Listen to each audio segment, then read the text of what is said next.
a mostrarles la pantalla, ¿ya?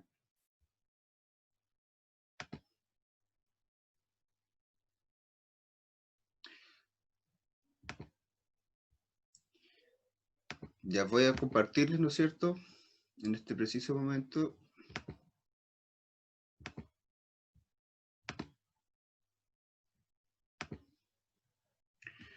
Ahí está.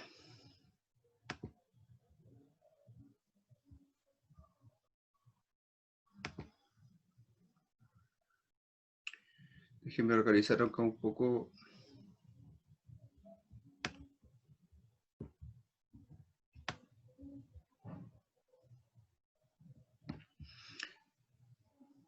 De mis hermanos.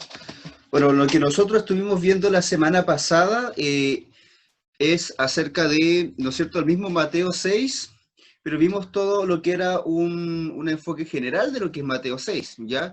Y veíamos, y quiero recordarles que lo que nos encontramos en Mateo 6, de acuerdo a los títulos que nos mostraba, ¿no es cierto?, eran algunas características o algunas prácticas de los fariseos y de los judíos que eran, ¿no es cierto?, las limosnas, los ayunos, la oración. Y después nos empezaba a mostrar, ¿no es cierto?, que cada una de estas actividades tenía que ver con las motivaciones, con las intenciones que estaban en el interior y que estas tenían que estar acordes a la buena obra para poder agradar a Jesucristo y al Señor, en realidad al Padre. Y cuando nosotros veíamos esto, también veíamos los siguientes títulos que hablaban en realidad de nuestro Señor, ¿no es cierto?, si somos quienes nuestro Señor, las riquezas, ¿no es cierto?, o Dios, dónde está nuestro corazón, por ejemplo, y empieza a hablar, ¿no es cierto?, que no nos afanemos, y empieza a mostrarnos que en realidad el énfasis de Mateo 6 es poner la mirada en Dios, ¿ya?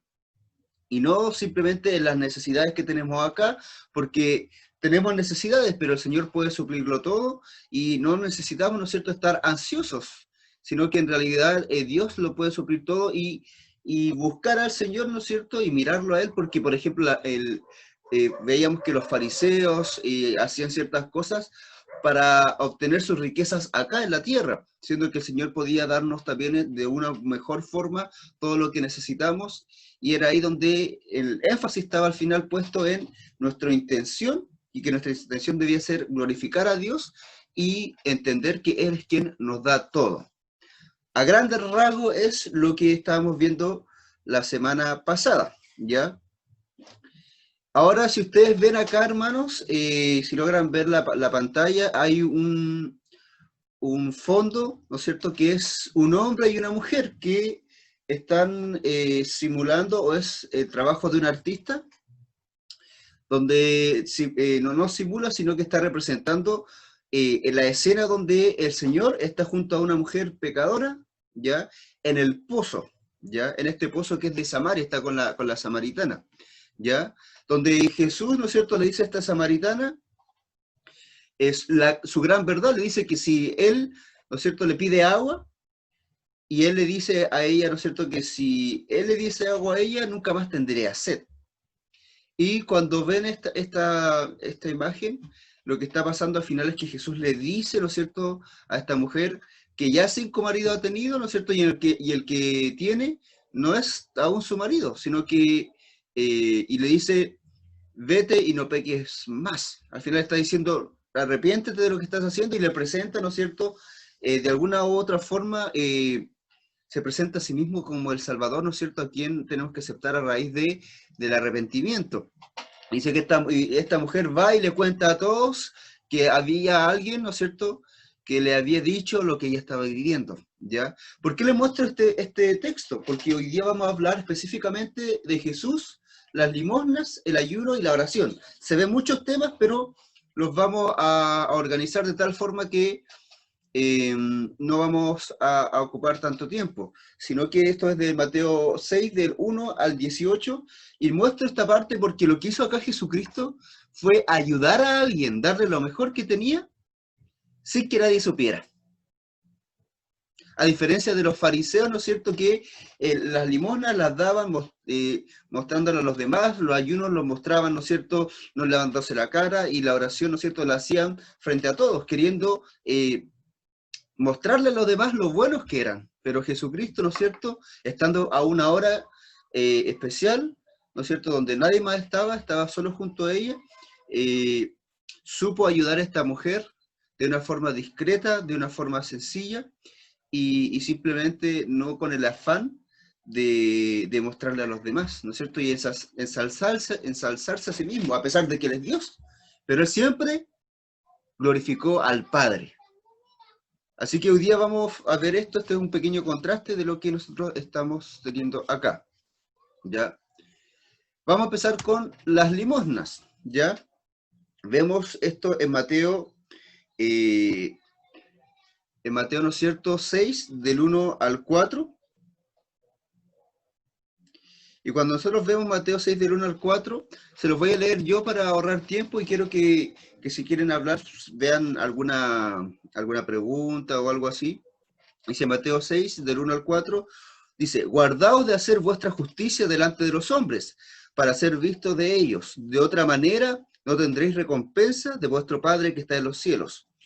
Cuando pues des limosna, no hagas tocar trompeta delante de ti, como hacen los hipócritas en las sinagogas y en las calles, para ser alabados por los hombres. De cierto os digo que ya tienen su recompensa.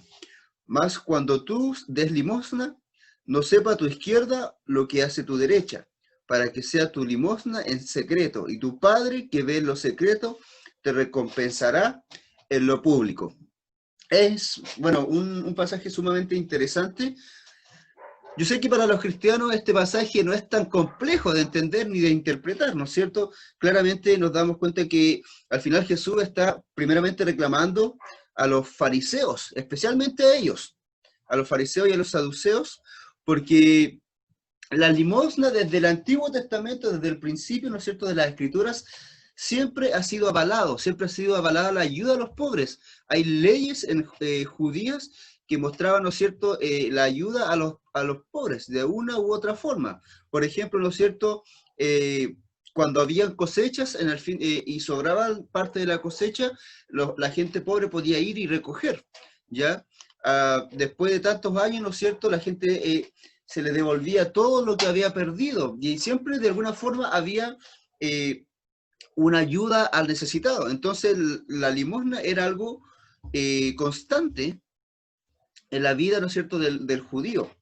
Ahora, lo interesante de este capítulo, ¿no es cierto?, que dice: cuando pues des limosnas, no hagas tocar trompeta delante de ti, para hacer como hacen los hipócritas en las sinagogas y en las calles. Es interesante porque la palabra hipócrita, que es la que se va a repetir y es la que va a ser importante o clave en estos textos, es que viene de su raíz, viene de una palabra que es teatral, ¿ya? Y nosotros conocemos esta palabra, teatral, que viene de teatro, ¿ya? Cuando nosotros hablamos de esta palabra, esto quiere decir, hermanos, que es actuar, fingir.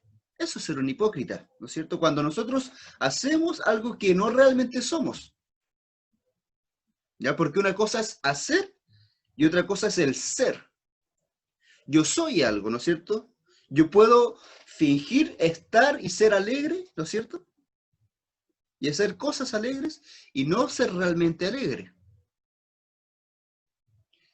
Y así hacían los fariseos. Los fariseos fingían ser buenos y seguir en plenitud la ley, pero Jesús, ¿no es cierto?, en otros textos de la Biblia, ¿no es cierto?, por ejemplo, Mateo 23, ¿no es cierto?, habla de que ellos eran sepulcros blanqueados, ¿no es cierto? Tenían facha, tenían, ¿no es cierto?, un exterior limpio, pero por dentro ellos estaban podridos, estaban muertos. ¿Por qué? Porque ellos eran hipócritas. Y cuando ellos dicen esto, dice el verso 1, dice: guardaos de hacer vuestra justicia delante de los hombres. En primer lugar, dentro de las leyes judías había justicia, habían cosas justas que tenían que hacerse delante de los demás, como por ejemplo las limosnas. No podías dar limosnas sin tener a alguien al frente, porque tenías que darle limosna a la misma persona que estaba necesitando. Entonces, acá el problema es para ser visto de ellos. De otra manera, no tendréis recompensa de vuestro Padre que está en los cielos. Entonces el problema no era hacerlo delante de los hombres. El problema era para ser vistos, que era el deseo, ¿no es cierto?, de los fariseos. El verso 3 nos dice, mas cuando tú des limosnas, no sepa tu izquierda lo que hace tu derecha, para que sea tu limosna en secreto, y tu Padre que ve lo secreto, este ya el 4, te recompensará en público, queriendo, ¿no es cierto?, mostrarnos que al final los demás no deben saber lo que nosotros hacemos por el bien de los demás. Yo conozco una hermana de una familia que son muy amigos de nosotros, que cuando una hermana que era madre de un amigo, de una familia que es muy amiga de nosotros, esta hermana murió, falleció. Cuando digo muy amiga de nosotros, hablo de mi esposa, ¿no es cierto?, y yo, y esta hermana falleció, y al funeral llegó hasta el alcalde de La Serena. Esta hermana, ¿no es cierto?, ya anciana, los hermanos, los hijos empezaron a darse cuenta a raíz de los testimonios de las personas que les saludaban, que esta mujer hacía muchas cosas que ellos no sabían, que daba comida, que daba ayuda, y ellos empezaron a darse cuenta que su madre hacía muchas, pero muchas más cosas de lo que ellos pensaban que hacían, porque era una buena cristiana. Y esto les quedó de testimonio a sus hijos para la vida. ¿No es cierto? Y este es un ejemplo de que tu mano izquierda, tu mano, ¿no es cierto?, derecha no sepa lo que hace tu izquierda, o al revés, ¿no es cierto? La intención de esto es darnos a entender que las recompensas del Señor son más importantes que las que nosotros podemos tener en este mundo, ¿no es cierto? Los fariseos deseaban ser vistos en público. Al final las limosnas se tenían que dar en público, pero estas, ¿no es cierto?, tenían que ser con la intención correcta. Y luego vamos a ver cuál es la intención correcta, ¿ya? Así que por ahí nos vamos a quedar en cuanto a las limosnas, porque yo quiero referirme principalmente al tema de la oración hoy día también. Así que vamos a saltarnos a el ayuno, ¿ya? Porque el tema de la oración engloba todo esto, ¿ya?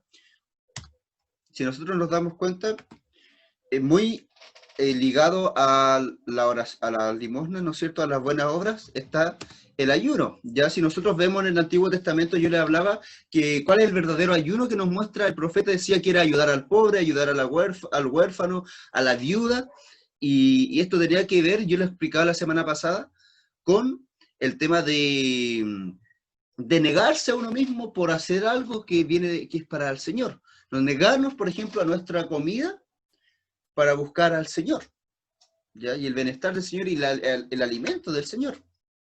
Pero el ayuno no necesariamente es solo comida, ¿ya? Sino que es negarnos a algo que es para nosotros, ¿ya? Y por eso decía acá, el verdadero ayuno es ayudar a la viuda, al huérfano, ¿no es cierto?, al extranjero, porque en ese tiempo, ¿no es cierto?, el pueblo estaba ayunando solo buscando el beneficio de Dios para sus propios deseos, para sus propias necesidades, y al Señor eso le desagradó. Cuando nosotros buscamos y ayunamos para despojarnos, ¿no es cierto?, de nuestros propios deseos, nuestras propias necesidades, y buscar a Dios. Y por ende el Señor hace algo por nosotros. Pero es por una búsqueda desinteresada del Señor. Y el Señor, ¿no es cierto?, busca su reino, ¿no es cierto?, y la justicia del Señor, y ahí todas las cosas van a ser añadidas. Entonces, Mateo 6, del 16 al 18, que es la parte del ayuno, se las voy a leer,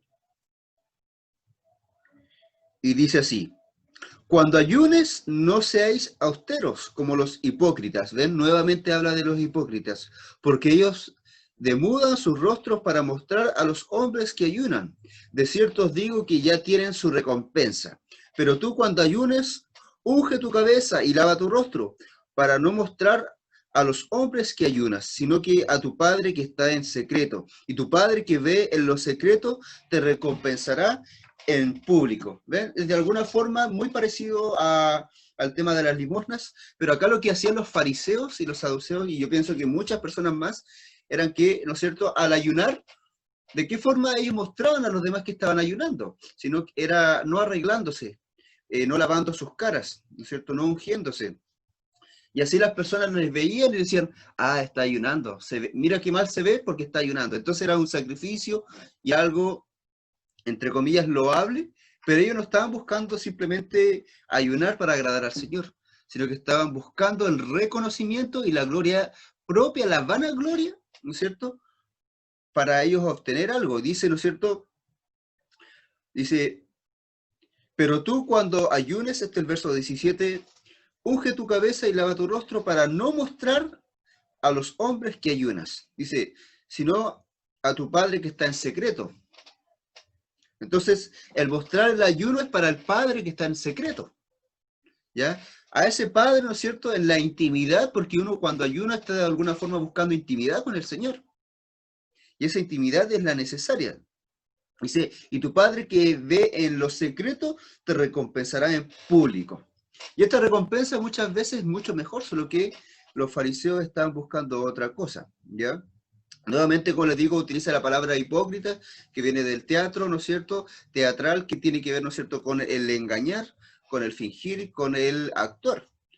El tema del ayuno que era también recurrente, era una práctica espiritual, una práctica judía que era reconocida y que era correcta y era buscada de alguna forma. Desde la antigüedad, ¿no es cierto?, existió el ayuno. Lo veíamos, ¿no es cierto?, por ejemplo, con Daniel, veíamos en un tipo de ayuno, ¿no es cierto?, veíamos tipos de ayuno con los profetas, ¿no es cierto?, los profetas ayunaban, también ayunaban, ¿no es cierto?, los apóstoles también ayunaban, y veíamos de alguna forma todo este tipo de situaciones. Ahora no quiero extenderme tanto con el ayuno, que en realidad es básicamente lo mismo, ¿no es cierto?, que los judíos que eran hipócritas, como los fariseos y los saduceos, estaban buscando el reconocimiento propio, cuando el que tenía que ser, ¿no es cierto?, reconocido era Dios con con todo esto. ¿Y cómo vamos a darnos cuenta de esto? Nos vamos a dar cuenta claramente con el tema que está al medio entre estos dos, que es el tema de Jesús y la oración, ¿ya? La oración. Ahora este es lo más larguito. Nos quedan 10 minutitos, pero no importa porque vamos a finalizar cuando termine esto y vamos a entrar nuevamente, ¿ya? ¿Qué pasa con la oración del Mateo 6, del 5 hasta el 15? ¿Ya? Nos damos cuenta que acá no solo Dios o Jesucristo habla y critica a los hipócritas, sino que además enseña la oración modelo. Y esta oración modelo nos va a hablar mucho de las intenciones de Dios en cuanto al ser humano. Y vamos a leer todo esto y dice así. Y cuando ores, verso del 5 hasta el 15, y cuando ores no seas como los hipócritas, nuevamente, porque ellos aman el orar en pie en las sinagogas y en las esquinas de las calles para ser vistos de los hombres. De cierto os digo que ya tienen su recompensa. Mas tú, cuando ores, entra en tu aposento y cierra la puerta. Ora a tu Padre que está en secreto, y tu Padre que ve en lo secreto te recompensará en público.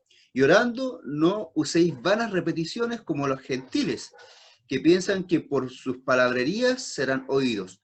No os hagáis, pues, semejante a ellos, porque vuestro Padre sabe de qué cosas tenéis necesidad antes que vosotros les pidáis. Vosotros, pues, oréis así. Padre nuestro que estás en los cielos, santificado sea tu nombre. Venga tu reino, hágase tu voluntad como en el cielo, así también en la tierra. El pan nuestro de cada día, dánoslo hoy, y perdónanos nuestras deudas, como también nosotros perdonamos a nuestros deudores. Y no nos metas en tentación, mas líbranos del mal, porque tuyo es el reino, y el poder, y la gloria, por todos los siglos. Amén. El 14 en adelante dice, porque si perdonáis a los hombres sus ofensas, os perdonará también a vosotros vuestro Padre Celestial. Mas si no perdonáis a los hombres sus ofensas, tampoco vuestro Padre os perdonará vuestras ofensas. Cuando nosotros vemos esta palabra, ¿no es cierto?, nos damos cuenta claramente de que Jesús está haciendo la misma crítica a los fariseos, ¿ya? ¿No es cierto? Cuando ores, no seas como los hipócritas. Y nuevamente utiliza la palabra hipócrita, yo les dije que lo iba a utilizar siempre, porque ellos aman el orar en pie en las sinagogas y en la esquina de las calles para ser vistos de los hombres. Acá muestra claramente la intención, para ser visto de los hombres. Ahora, acá dice que aman orar de pie en las sinagogas y en las calles, ¿ya? En la esquina de las calles, porque esto era una tradición En la sinagoga se oraba, y se oraba también en la esquina de las calles. Ahora, ¿por qué de pie? Porque de pie también era una tradición. Oraban de pie con la cara no agachada como nosotros, sino que colocaban la cara mirando al cielo y con los ojos abiertos y las manos levantadas oraban a Dios. Esta era la forma de orar. Entonces era muy visible para los demás. ¿No es cierto? Nosotros cuando oramos muchas veces estamos ahí calladitos, agachamos un poco la cabeza y empezamos a orar en silencio. Y nadie puede percatarse de nuestra oración, pero la forma de orar de los judíos, al menos en esta que era tradicional, era de pie, con los ojos abiertos, mirando al cielo y con las manos levantadas. Entonces cualquiera podía verlos. El problema no era que los vieran, ¿no es cierto?, sino que ellos amaban hacer esto para ser vistos de los hombres. Esa era la intención, ¿no es cierto? Y claramente no es esto lo que nosotros estamos buscando en nuestra vida. Dice, de cierto os digo que ya tienen su recompensa. ¿Ya? Esto está queriendo decir que los hombres sí o sí los van a ver. Entonces ya encontraron lo que estaban buscando. Pero, ¿no es cierto?, sabemos nosotros que esto que están buscando los fariseos de ser vistos es tan vano, es tan superfluo, es tan poco importante, de que hasta ahí nomás llega. Son vistos por los hombres y hasta ahí nomás llega. No hay nada más, no es trascendente. El 6 dice, mas tú cuando ores, entra a tu aposento y cierra la puerta, ora a tu Padre que está en secreto, y tu Padre que ve en los secretos te recompensará en público. Esto no es literal, ¿ya? En ese tiempo no existían las puertas como tal, ya como nosotros las conocemos, porque yo sí, claramente cuando quiero orar, me voy a un lado donde estoy solo, si estoy en un cuarto, cierro mi puerta y oro. Uno generalmente lo hace así para tener privacidad, pero en ese tiempo no eran las mismas formas de ahora, sino que se refería a la intimidad, ¿ya? Está diciendo, si quieres orar, claramente puedes orar así, pero se está refiriendo a la intención del corazón de no querer simplemente mostrarse, ¿ya? Porque no oraban a Dios realmente, lo que estaban haciendo era mostrarse a los demás. Pero sí existe una intimidad con el Señor donde uno ora, y en ese tiempo también existía, y buscaba al Señor, ¿no es cierto? Mas tú cuando ores, entra en tu aposento y cierra la puerta. Ora a tu Padre que está en lo secreto, y tu Padre que ve en lo secreto te recompensará en público. Y vemos nuevamente, ¿no es cierto?, que el Señor, cuando nos ve nuestro secreto, nos recompensa en público, ¿ya? He escuchado a muchos predicadores y a muchas personas, ¿no es cierto?, del ámbito cristiano que hablan de pagar el precio. Y esto lo hablé la semana pasada también.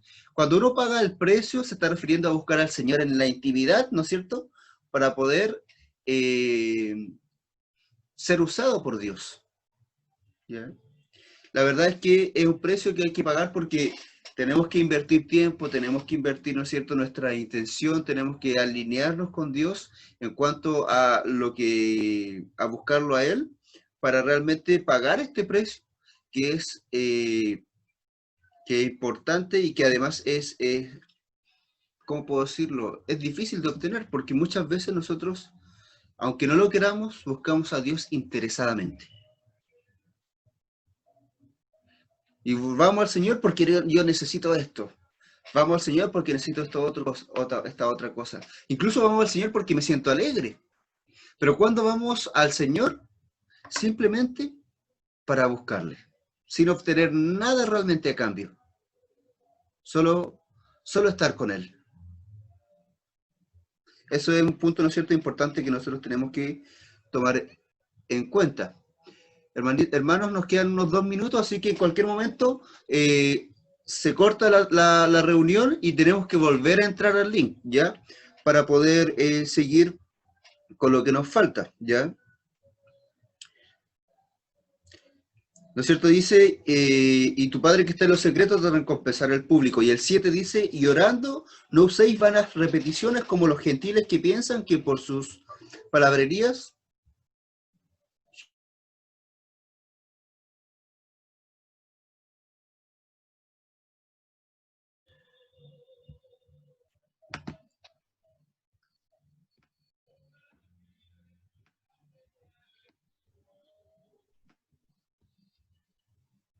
Ya, ahora sí, ¿no es cierto? Como estábamos hablando de la oración, el verso 7 dice, ¿no es cierto? Y orando, no uséis vanas repeticiones como los gentiles, que piensan que por su palabrería serán oídos. No os hagáis pues semejantes a ellos, porque vuestro Padre sabe de qué cosas tenéis necesidad antes que vosotros le pidáis. En cuanto a estas vanas repeticiones, ¿no es cierto? Lo que primero, al menos a mí, y pienso que también a ustedes, se viene a la mente es cuando eh, uno piensa en los rezos, ¿no es cierto? Cuando la Iglesia Católica, ¿no es cierto?, reza, uno piensa en las vanas repeticiones, ¿no es cierto?, cuando rezan el Ave María, el Padre Nuestro, y hay un montón de rezos más bueno, yo no conozco, pero lo dicen sin, ¿no es cierto?, con muchas repeticiones, ¿no es cierto?, cuando el cura les dice que tienen que repetir no sé cuánto Ave Padre Nuestro y no sé cuánta Ave María, ¿no es cierto?, para enmendar algún mal que han hecho. Nosotros al tiro se nos viene a la mente esto como vanas repeticiones, pero en realidad los teólogos dicen que no hay un registro desde ese tiempo, un registro claro de por qué hace referencia a esto. Lo más probable es que hay alguna tradición o alguna cultura dentro de todo este ámbito de algún otro pueblo que hacía de alguna forma algún tipo de rezo o algo que se repitiera constantemente, ¿no es cierto? Dice que por sus palabrerías, ¿no es cierto?, que piensan que el Señor les va a oír. Nosotros sabemos que el Señor no nos va a oír o sea, que el Señor nos oye y no necesariamente tenemos que repetir 1000 veces una palabra u otra cosa, sino que nosotros sabemos que hablamos eh, de una forma más espontánea con el Señor, ¿ya? Eh, ¿Por qué dice esto? Porque, ¿no es cierto?, que nosotros sabemos, ¿no es cierto?, que deberíamos saber que nuestro Padre, que vuestro Padre sabe de qué cosas tenéis necesidad antes que vosotros las pidáis. Al final no es necesario hacer una parafernalia en la oración, porque el Señor sabe nuestras necesidades. Sabe lo que nosotros tenemos. Así que en ese sentido, nosotros claramente necesitamos darnos cuenta que el Padre nos va a ayudar a nuestro Padre, más allá de si sepamos orar bien, si sepamos orar mal, si utilicemos bonitas palabras o no. El Señor sabe lo que, lo que nosotros necesitamos, ¿ya? Y del 9 en adelante, ¿no es cierto?, nos muestra esta oración modelo que es la cual yo quería llegar y que nos muestra claramente y nos posiciona bien en la intención del Señor y de también Mateo como autor de lo que significa todo lo que está hablando, ¿ya? Y les voy a leer, ¿no es cierto? Vosotros pues oréis así: Padre nuestro que estás en los cielos, santificado sea tu nombre. Es lo primero que tenemos que darnos cuenta. Lo que yo quiero introducir en cuanto a esta oración es que, ya lo que no sé si todos se dan cuenta, es que siempre esta oración es en plural, ¿ya? Es comunitaria, Padre nuestro, no mi Padre. No está diciendo Padre mío que estás en los cielos, sino que está diciendo Padre nuestro. ¿Y esto por qué? Porque al fin y al cabo, lo que nos está mostrando acá el Señor es que esta oración no solo es una oración que se tiene que hacer en la intimidad, sino que es en comunión con los demás, en comunidad también, ¿ya? Y se hace pensando en el otro, ¿ya? Yo no oro solo por mí, sino que oro también por los demás, ¿ya? Yo no oro solo por mis necesidades, que al final es lo que el Señor está queriendo decir en todo el capítulo. No se trata solo de lo que yo quiero y de mis necesidades, sino que se trata de los demás y se trata del Señor. Padre nuestro que estás en los cielos. Segundo, ¿no es cierto?, habla del Padre, ¿ya? En la antigüedad, yo les he hablado muchas veces que en el Antiguo Testamento la categoría de Padre para Dios no era una categoría muy nombrada, en realidad era casi inexistente, ¿ya? Él era Dios, el soberano, yo soy el que soy, el león de la tribu de Judá, y podemos hablar de un montón de nombres que se le daba a Dios, pero nombre de el Padre, así como veíamos anteriormente en otras en otro, en otro estudio, Abba Padre, ¿no es cierto? Que Abba es papito, ¿no es cierto? Algo muy cercano. La categoría de Padre solo la empezamos a ver de una forma consistente con Jesús, que hablaba del Padre. Entonces esa categoría de no simplemente un Dios todopoderoso, sino que de un Padre que es cercano, que realmente se preocupa de uno, es una categoría nueva. Es una de las grandes revelaciones que nos viene a mostrar Jesucristo. Entonces, y esta categoría, ¿no es cierto?, de Padre no es simplemente para mostrarnos que Él es un Padre y una relación con Él, sino que nos empieza a hablar de una familia. Por eso es Padre nuestro, de muchos, ¿ya? De todos. ¿Ya? Padre nuestro que estás en los cielos, santificado sea tu nombre. Acá está queriendo, ¿no es cierto?, llevarnos a la parte de que la intención primaria del ser humano es glorificar a Dios. Ese siempre debe ser nuestro primer objetivo, nuestra primera intención. Y acá donde se alinea todo lo que está hablando el capítulo, porque lo que está hablando el capítulo es glorificar a Dios. De eso habla todo el capítulo. Y lo que hemos hablado ahora, ¿no es cierto? Si los fariseos ayunaban era para glorificarse ellos. Si los fariseos, daban limosna era para ellos o recibir la gloria. Ahora si ellos oraban era también para ser vistos, para ellos recibir la gloria. Pero acá está diciendo, Padre nuestro que estás en los cielos, santificado sea tu nombre. Es una alabanza a Dios. Y cuando hablamos de esta santificación, de esta alabanza a Dios, significa glorificar a Dios. Entonces nos lleva directo a quién es el importante. Y es por eso que luego dice, ven, santificado sea tu nombre, venga tu reino.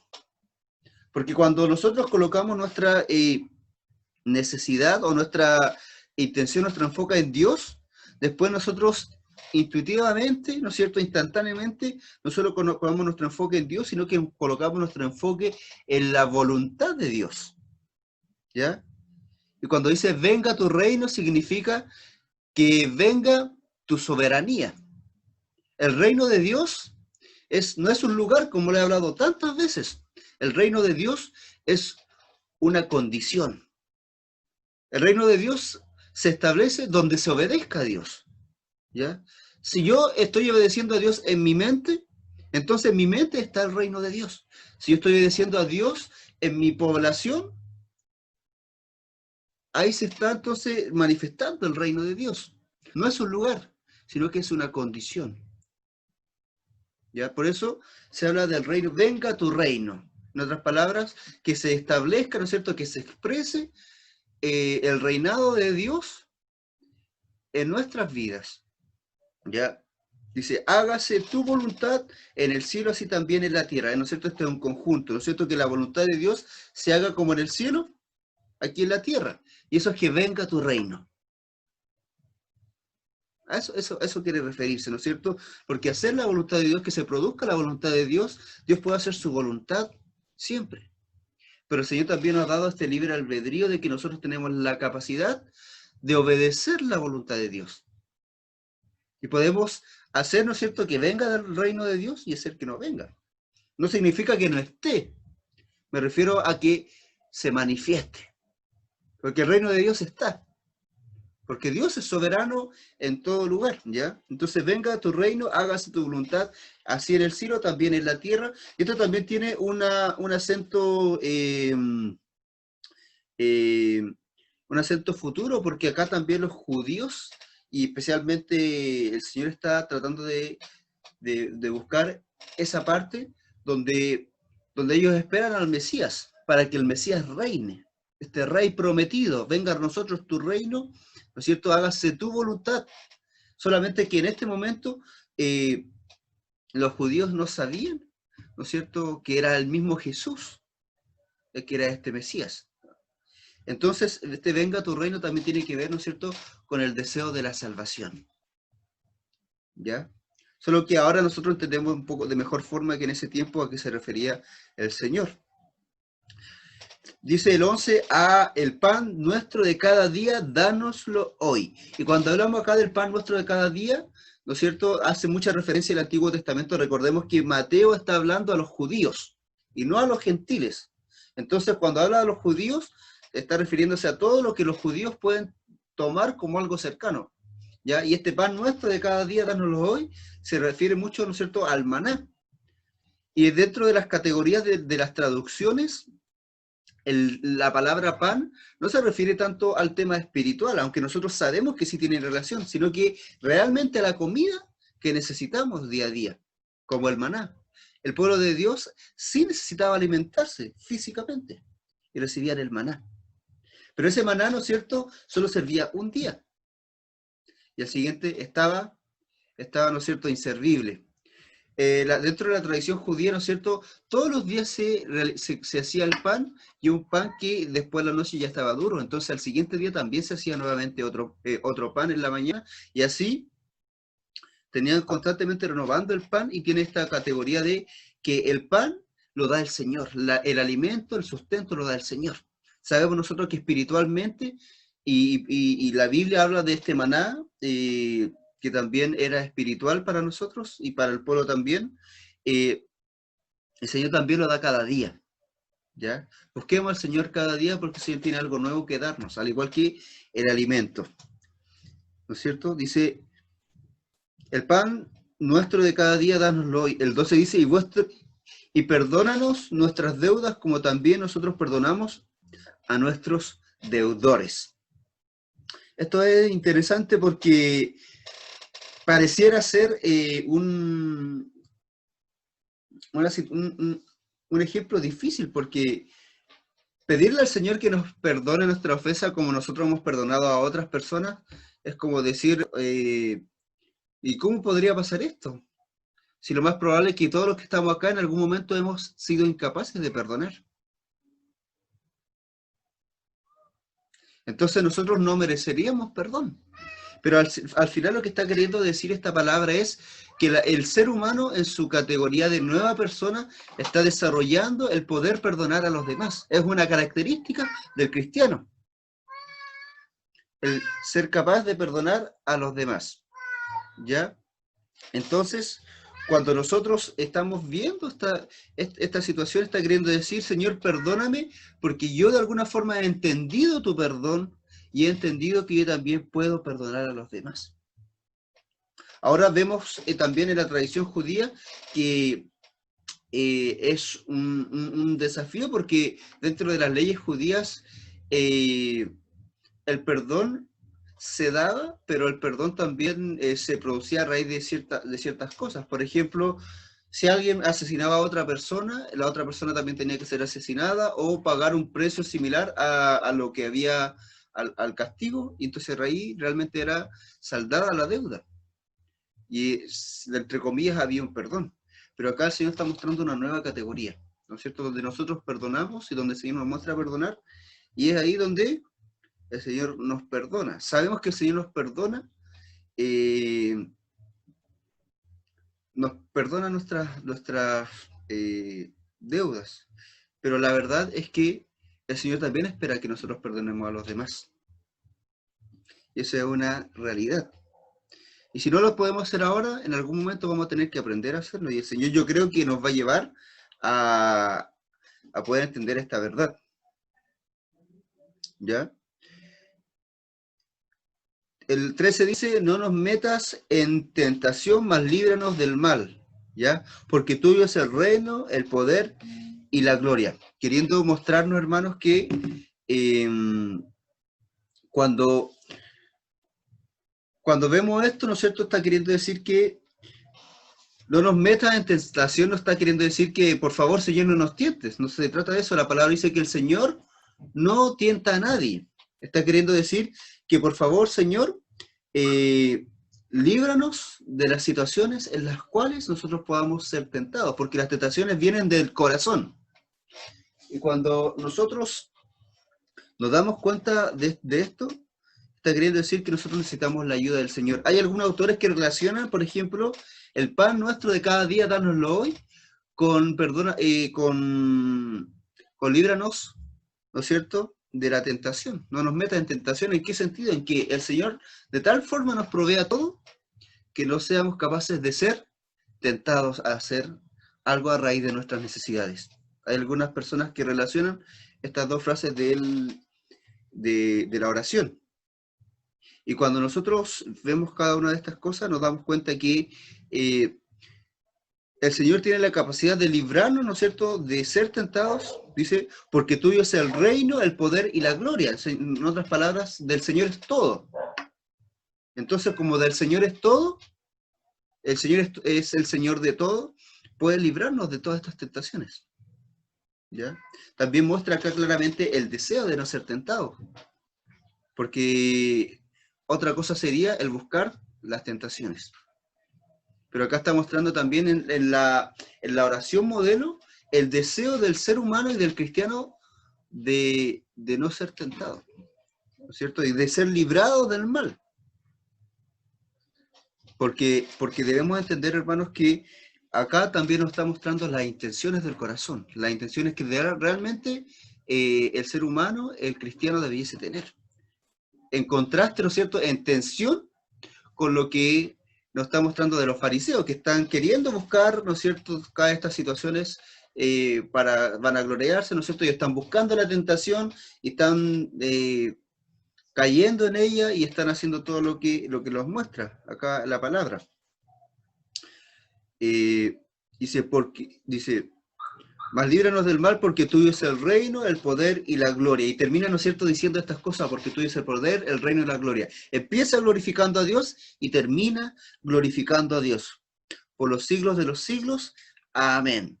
Entonces acá nos muestra las intenciones del ser humano, ¿no es cierto?, de la necesidad de Dios, y además nos muestra el centro de todo esto, que es el glorificar a Dios.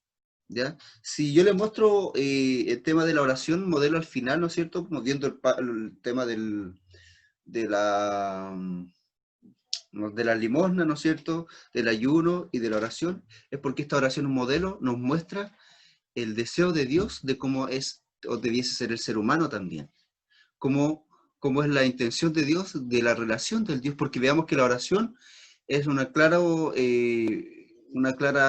reflejo de la relación del ser humano y de Dios. Y ahí nosotros tenemos que darnos cuenta de las intenciones. Después los dos últimos versos dice, porque si perdonáis a los hombres sus ofensas, os perdonará también vuestro Padre celestial. Mas si no perdonáis a los hombres sus ofensas, tampoco vuestro Padre os perdonará vuestras ofensas. Y acá el Señor recalca esto, porque lo más probable, ¿no es cierto?, es que el corazón del ser humano es un corazón que tiene todas estas trabas. ¿Ya? Porque el perdón se expresa en nuestras acciones hacia los demás. Pero el perdón es algo interno. El perdón, ¿no es cierto?, es algo que está dentro de nuestras intenciones, dentro de nuestros pensamientos. Es ahí donde se tiene que gestar, y acá lo vuelve a repetir a raíz de lo más probable los deseos del corazón también de los fariseos, de los saduceos y del pueblo en general. Recordemos que los judíos, hermanos, estaban siendo oprimidos, estaban siendo esclavizados por el pueblo romano. Entonces, para ellos, además, todos los gentiles eran sus enemigos. Entonces, por dentro había una sensación de rencor, algo muy fuerte en cuanto a todos los que no fueran judíos. Y ahí también donde el Señor habla, ¿no es cierto?, del perdón, y cómo el Señor es capaz de perdonar si nosotros perdonamos también a los demás. Es ahí que donde nosotros también debemos pensar, hermanos, y ver cómo están nuestras intenciones, cómo están nuestros deseos, qué es lo que hay en nuestro corazón, por qué hacemos las cosas, para qué las hacemos, cuál es la recompensa que estamos buscando. Estamos buscando las cosas que Dios nos va a dar, porque la misma palabra, yo hablaba la semana pasada que en hebreo están, ¿no es cierto?, estos héroes de la fe, que muchos de ellos hicieron las cosas por Dios por la fe, hicieron tantas cosas, pero no vieron la recompensa. Y solo la van a ver cuando se consuman todas las cosas y el Señor, ¿no es cierto?, finalice todo, como lo muestra el Apocalipsis, y ahí recién van a ver los frutos. Nosotros muchas veces vamos a hacer cosas por Dios y para Dios y en Dios, y no vamos a recibir nada en este mundo. Entonces, ¿de a dónde? ¿Dónde tenemos puestos nuestros ojos? ¿Dónde está nuestro corazón? ¿Cuál es nuestro tesoro? ¿Ya? Todas esas preguntas son las que nosotros debemos hacernos y reflexionar, ¿no es cierto? Y hacernos eh, ¿no es cierto? ¿Cómo se dice? Se me fue la palabra, pero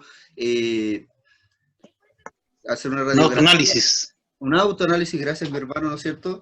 Y ver qué está pasando con nosotros. Porque no basta las buenas obras, no basta hacer lo que nos muestra la palabra, sino que la intención de nuestro corazón va a determinar si le estamos realmente agradando al Señor. Así como Jesús, ¿no es cierto? Quiero finalizar con esta mujer que claramente, siendo Dios, Jesús, ¿no es cierto?, nunca no iba a tener una mala intención, pero sí, él hizo esto no mostrándolo para los demás, no ayudando a esta mujer que era pecadora, como veo acá en la imagen,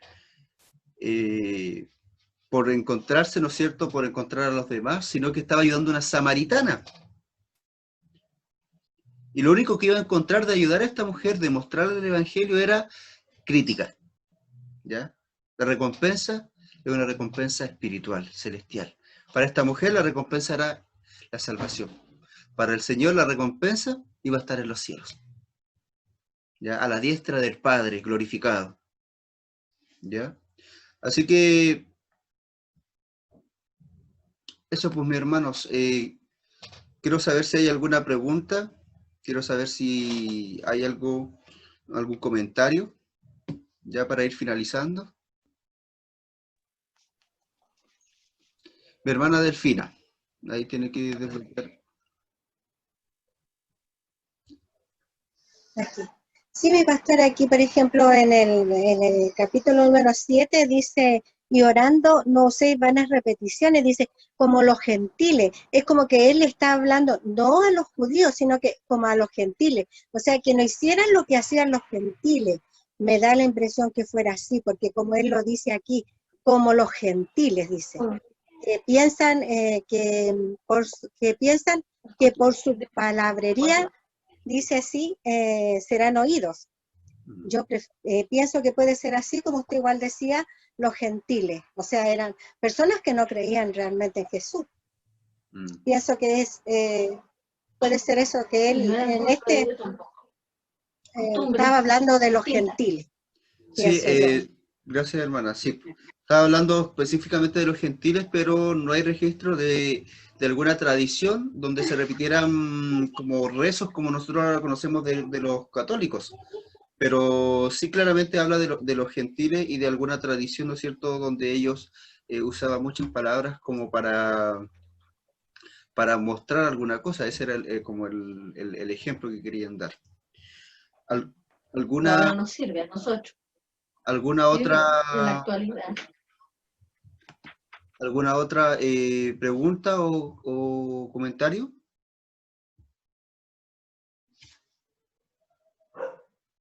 Voy a dar un momentito para que piensen si es que hay alguna pregunta o comentario.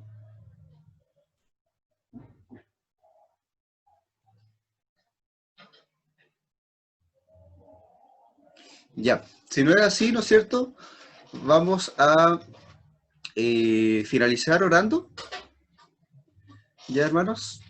Y bueno, antes que todo, desearles, ¿no es cierto?, que pasen felices fiestas patrias, ¿no es cierto? Que puedan, más que nada, ¿no es cierto?, si las celebran, si no las celebran, ¿no es cierto?, como esta clase lo decíamos, que glorifiquemos al Señor, pues, ¿no es cierto?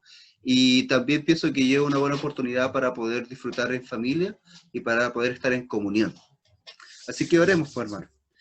Padre Santo, estamos aquí delante de su presencia para darle gracias porque usted nos bendice, porque usted nos da su palabra, Señor, su revelación, y nos permite darnos cuenta que no solo basta las obras, Señor, que no solo basta, Señor, hacer lo que su palabra nos dice, sino que nos permite, Señor, darnos cuenta que tiene que ver con nuestras intenciones, Señor, con lo que queremos, Señor, con nuestros objetivos, Señor, con lo que hay dentro de nosotros, Señor. No basta solo hacer, sino que debemos ser, Padre Santo, lo que usted quiere que seamos, Padre mío. Que nosotros haya una integridad, Padre Santo, haya una coherencia, Padre mío, entre el hacer y el ser, Padre. Eso es lo que usted nos muestra, Señor. Y yo le pido que nos ayude a ser así, a ser íntegros, Señor. Toca nuestras mentes, nuestras vidas, nuestros corazones. Bendiga, Señor, a cada una de las familias representadas, Señor, a cada una de las iglesias representadas, Padre mío, y ayúdenos, Señor, a poder agradarle en todo sentido, Padre mío. Bendiga a los que no han podido estar, Padre Santo, y le pido que en estos días, Señor, usted sea con nosotros. En el nombre de Jesús, amén. Mis hermanos, entonces, ya para finalizar, voy a abrir los micrófonos y para que nos podamos despedir. Mi hermano, que el Señor les bendiga a cada uno. Ahí está mi hermano Juan Carlos. Lo vimos. Chaito, Hola a todos. que estén bien. Igual. Chaito. Que lo pasen bonito. También. Lindas fiestas.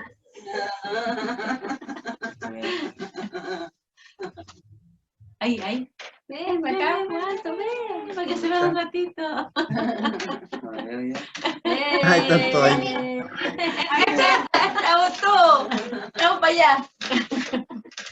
Que el Señor les bendiga.